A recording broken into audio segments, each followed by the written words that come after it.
I was not at all effeminate. I was a regular farm boy from Wagga Wagga in New South Wales.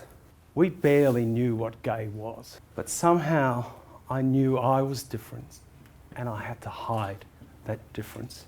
I sought out therapy, and with that help, after about 6 months, I was finally able to accept myself for who I was. She is the game changer in this story. Yes, we're a peculiar family. Catherine and Zachary barrack for Richmond. Know that you're helping so many people find their pride in a world where it can be hard to find. We really thank you.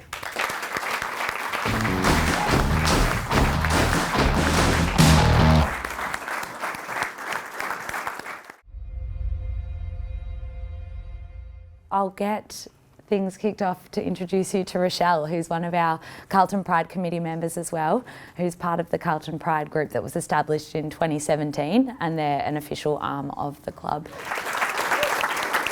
I've supported Carlton all my life. It was my father's team, and even when I was young, there was a gap. I loved my dad. I wanted to be like him. But the reality was, I was different. It wasn't that I ever thought I was a girl or that I was transgender. In the 1970s, we didn't have those words, and we certainly didn't have those concepts. My father took me aside and said he was worried about me. I didn't understand what he was talking about. But then he told me he was concerned because I was too prissy. My father was not telling me that I'd done something wrong. He was telling me that I was something wrong. It took me a further 3 decades to realise I wasn't meant to be a man at all. But until that realisation, I wore a mask, and that mask grew increasingly uncomfortable. I started cross-dressing in secret in my 20s, loving the euphoria of it.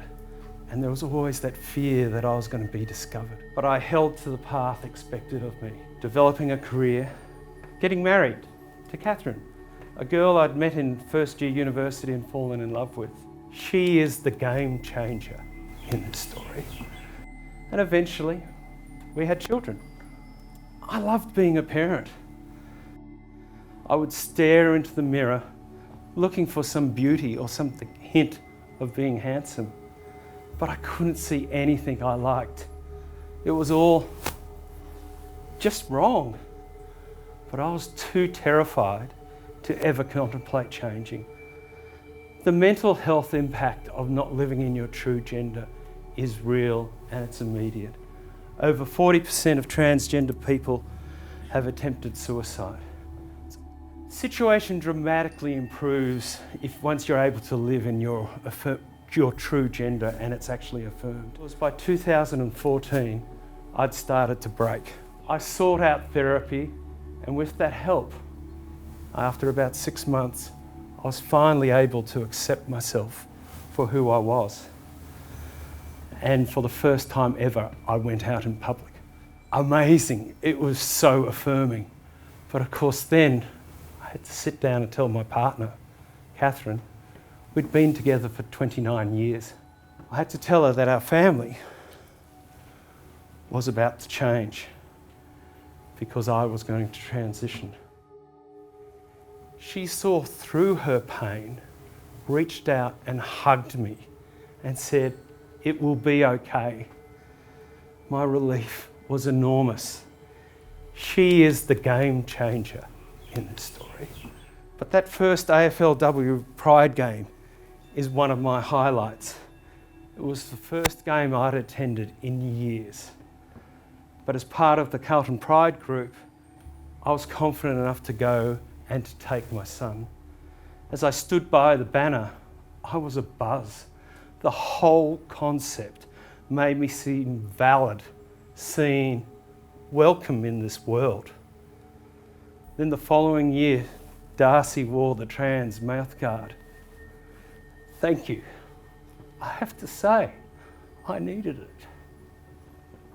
Because even though I'm privileged, extremely privileged, and I've had a good transition, I've lost friends. Some have turned their heads and walked past me on the street. People always stare. Almost every day there is someone rolling their eyes, misgendering me, or just outright laughing to my face. A constant message that to the world, I'm a man in a dress. I never shared my truth with my parents before they passed.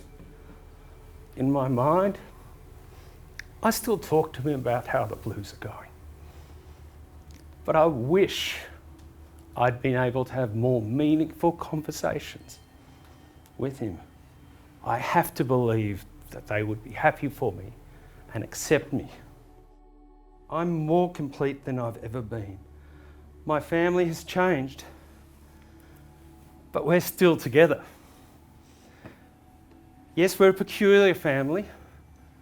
Catherine and Zachary barrack for Richmond. I've been accepted by them and my children aren't fazed. Truthfully, most mornings I get up, see myself in the mirror and like what I see. It's incredible. My days of hiding are over. I have found my pride. Have a great game this weekend. Win or lose, preferably a win. Know that you're helping so many people find their pride in a world where it can be hard to find. We really thank you.